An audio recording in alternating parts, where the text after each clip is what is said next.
the word that a word will jump out at you because somebody has has caught the meaning better in a different word. Okay? The classic example I'll give you is in John where Jesus is feeding the 5,000. And there's that whole exchange, get some food. And he says, where are we going to, there is no McDonald's near here. Where are we going to get food? And he says, well, we need to supply it. And he said, we don't have, it would take 2/3 of a year's wages to give people a crumb, right? And he says, well, let's see what we've got. Well, we've got some loaves and fish, right?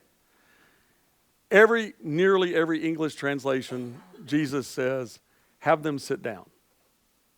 That is not what the Greek says, and there are just 2 or 3 English translations that say it. What really he says is have them lie down. It changes the whole meaning of the story. Have them lie down, because that's the position you ate a banquet in. You reclined for a banquet. So what he says in that one word is we're going to have a banquet. And it's the same word that's used in the Last Supper stories. And it's also the same word that's used in the 23rd Psalm. So you listen to that passage, but you've got to, if you don't have another translation, you're going to miss that opportunity to catch that. Because the next line after have them lie down is, and they were in green grass. It's obvious that he's pointing to the 23rd Psalm, but the point is, sitting down in the grass doesn't sound the same as lying down in green pastures. So, if you don't play with translations, you're going to miss some of that. Because see, we're always struggling. We're always working in a second language from the original. So that's one way to get around that. You don't have to read it in the Greek. If you just read some other translations, it'll help you kind of catch some of that. But also it'll help you hear. You'll hear some different things if you listen to how somebody else has read through this and translated it. All right, anything else on Second Sunday that you've got? All right, let's go. Rather than doing that, I mean, you can. I hope I've given you something to do. Let's look at the sheet I gave you that says some series possibilities. We're going to talk more about resources here in a few minutes, but umc.org has a preaching section and a worship section, and really there are some great resources. So if you're in a situation with limited resources, these are great possibilities, even that you can use graphics from this. I mean, there are all kinds of possibilities there. And this is the series they're suggesting this year. And so it's Are We There Yet? It's a journey theme. And then working through Advent, peace, hope, joy, trust, love, so what now, and claiming the promise. And so that's the flow of that. You can go to umc.org and again, each week you click on that week and it's got a bunch of resources. It's got prayers, it's got readings, all kinds of ideas. So that's one of those great resources that we've got. I forgot to tell you all. Let me borrow this. This way of looking at things is Vanderbilt Divinity, and I don't know if you all know that resource, but it's just a great resource for the lectionary. It's got it all there. Each of those, all I did was copy the Vanderbilt Divinity one and print it out for you. Well, I put the spaces to make notes because that's the way I do it. But if you're working on your computer, those that are underlined, all you do is click on that scripture lesson, and it takes you to that scripture lesson. And then it has commentary and everything. So it's a great resource. But it's kind of all this work. They pull it all together for you in that. All right, I was just playing, and I was just using the lectionary readings for Advent. And so what I did was try to make a theme, and possibilities for the gospel, for the Old Testament, and for the epistle. So that's all I did. And so I used the theme of a Christmas guest for using all the gospels, and went with the eyes words: surprise, baptize, realize, and humanize. And talk about, so I just played with those, and that's what I got out of the gospel lessons. Old Testament, I went with the future. So the future, a future of peace, a future of hope, a future of wholeness, and a future of trust. So I'm just showing you kind of what I did of just playing around with it for a few days. And then the overarching themes I gave you, light and darkness, are throughout the whole season. The high cost of Christmas, which you can play off of credit card stuff, but also the high cost of Jesus coming to earth. So there's some ways to do that. Love came down at Christmas is another fun theme. There are a bunch of resources out there.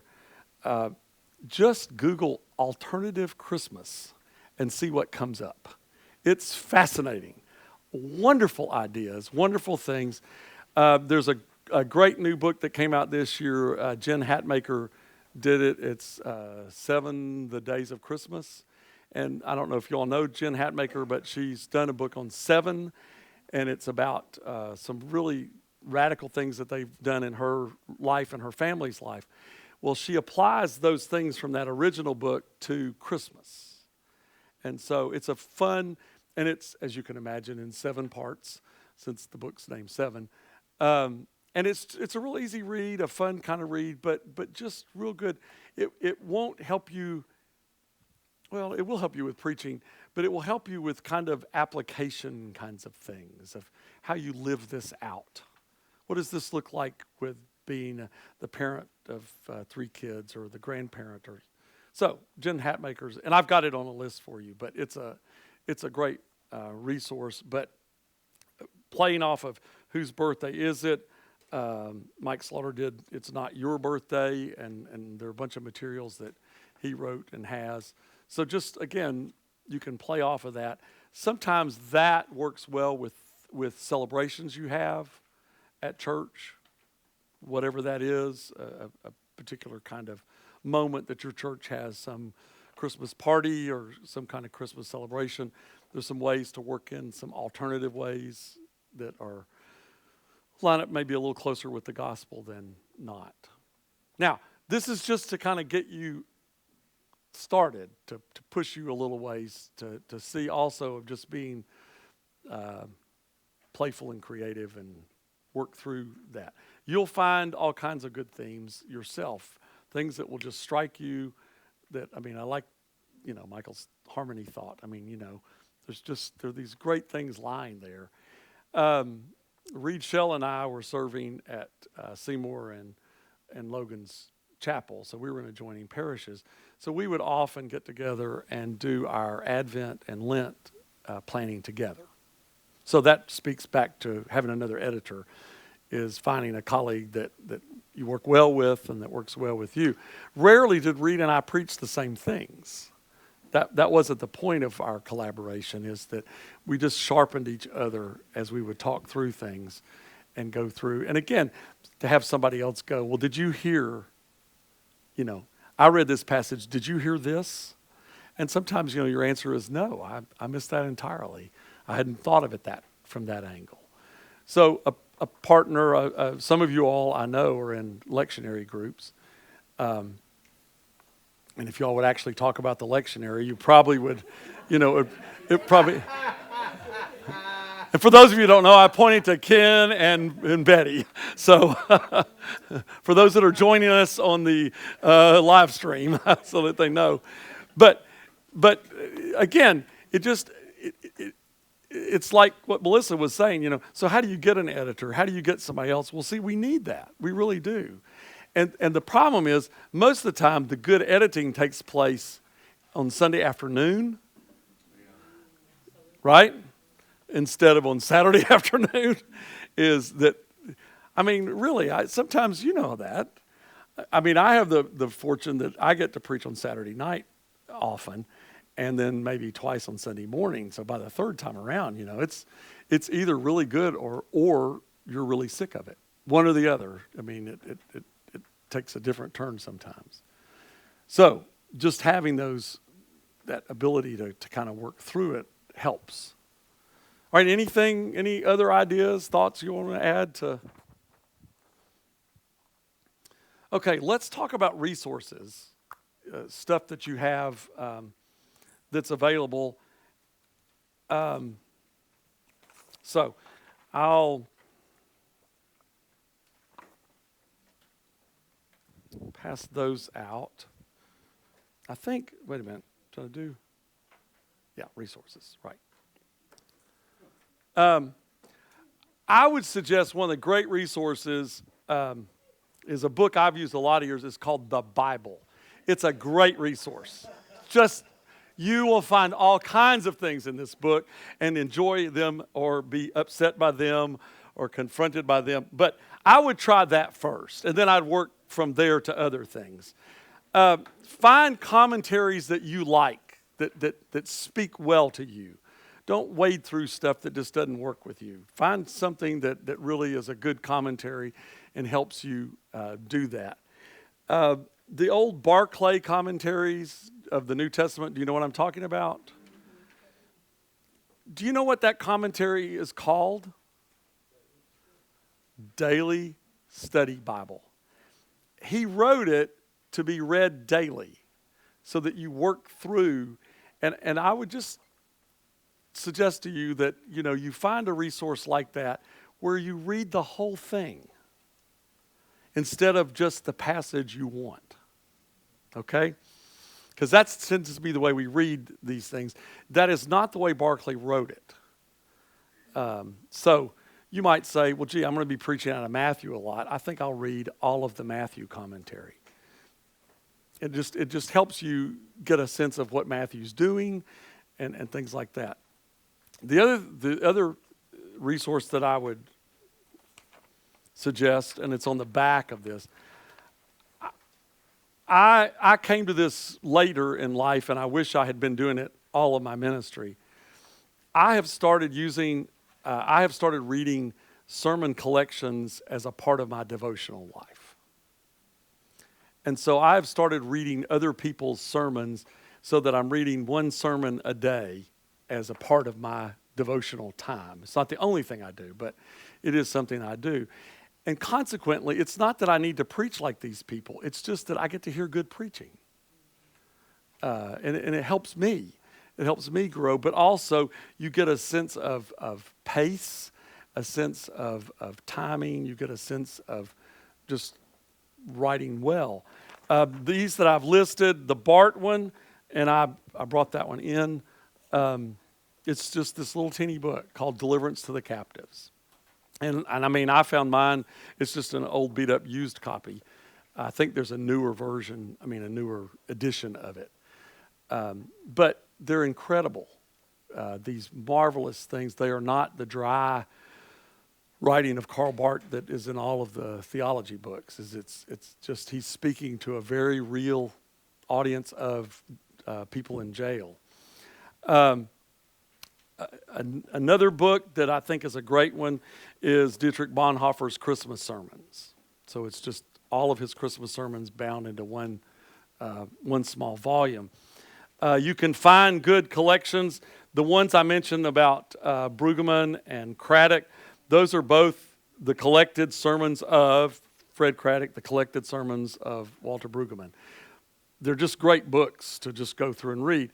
Again, what I have found is it's good for my devotional life, but these are all not long sermons. They're 2 and 3 pages a piece. And so you read through, and again, you get a sense of how other people do it.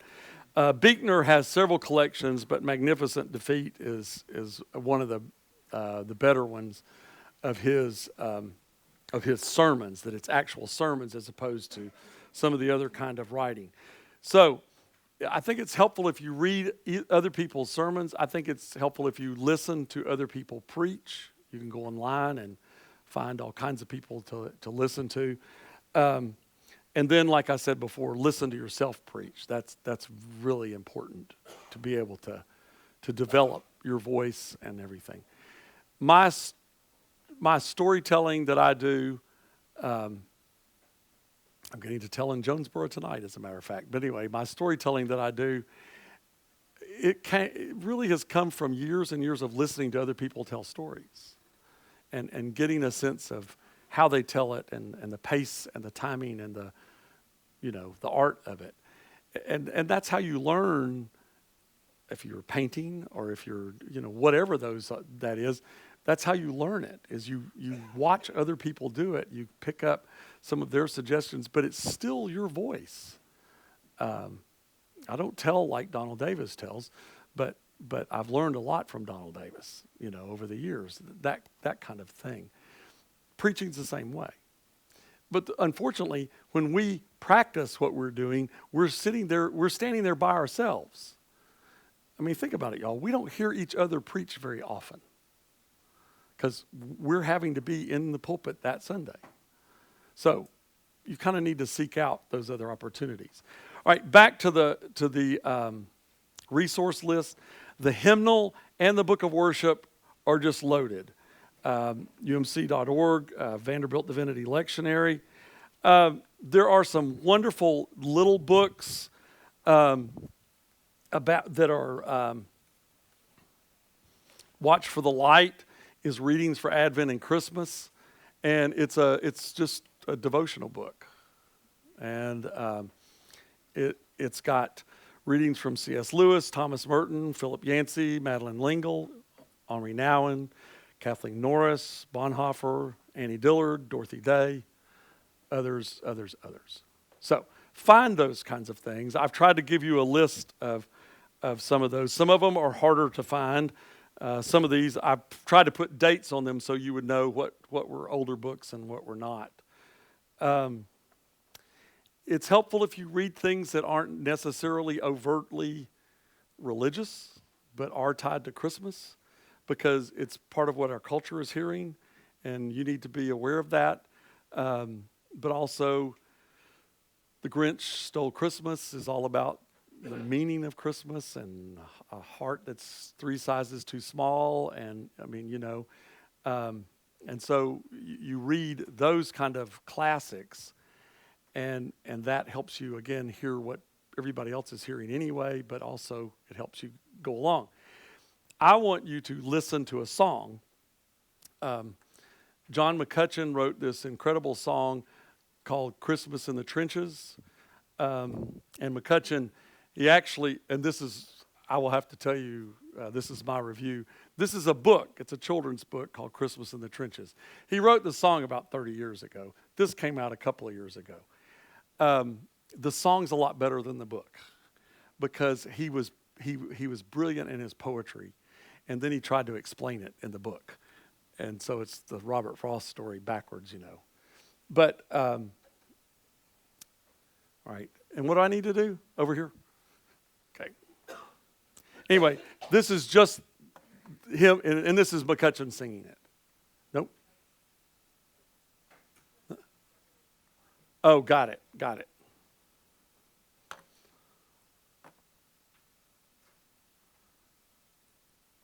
My name is Francis Tolliver. That's a story.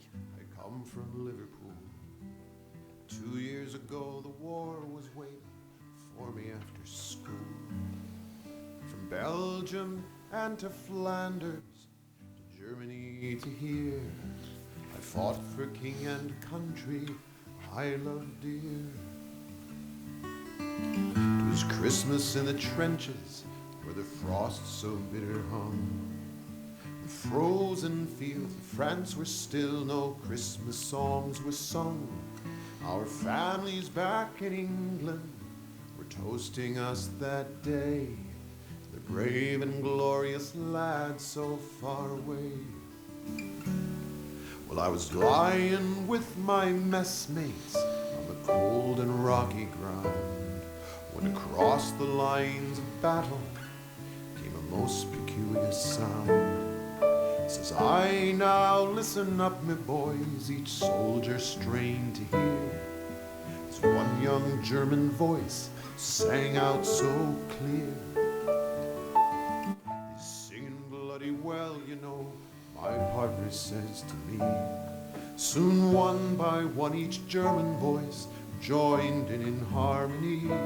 The cannons rested silent, the gas clouds rolled no more, as Christmas brought us respite from the war.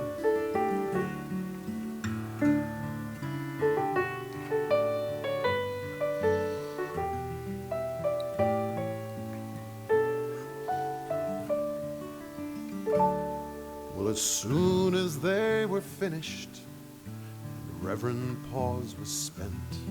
God rest ye merry gentlemen, struck up some lads from Kent. The next they sang was Stille Nacht, 'tis silent night, says I.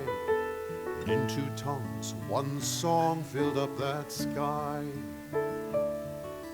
There's someone coming towards us, the frontline sentry cried. All sights were fixed on one lone figure trudging from their side. His truce flag like a Christmas star shone on that plain so bright, as he bravely strode unarmed into the night. Soon one by one on either side walked into no man's land. With neither gun nor bayonet we met there hand to hand. We shared some secret brandy and we wished each other well. And in a flare-lit soccer game we gave 'em hell. We traded chocolates, cigarettes, and photographs from home. These sons and fathers far away from families of their own. Young Sanders played his squeeze box. They had a violin, this curious and unlikely band of men.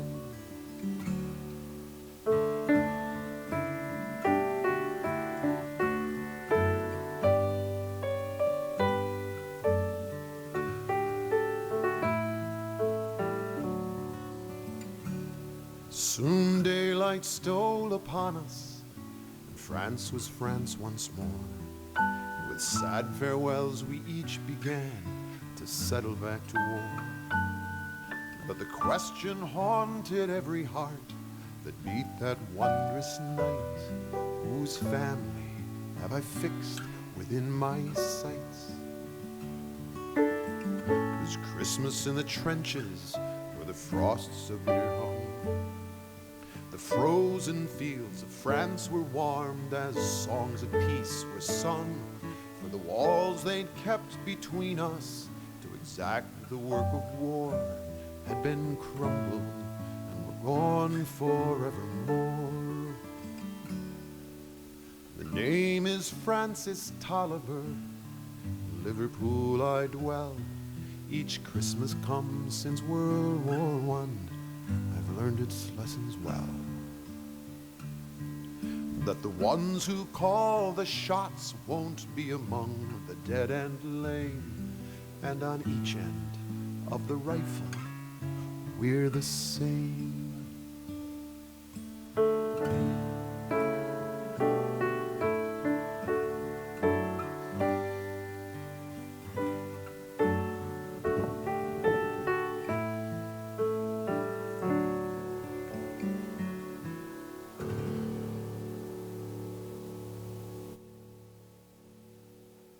All right, so that's a poem song version of the Christmas Truce of 1914. So you can read lots of different books about that. But McCutcheon, while performing in England about 35 years ago, he heard three men tell the story of that night, and so fashioned that song from that conversation. So I point that out to you. Last year was the 100th anniversary of the end of World War I, and so our theme on Christmas Eve was peace.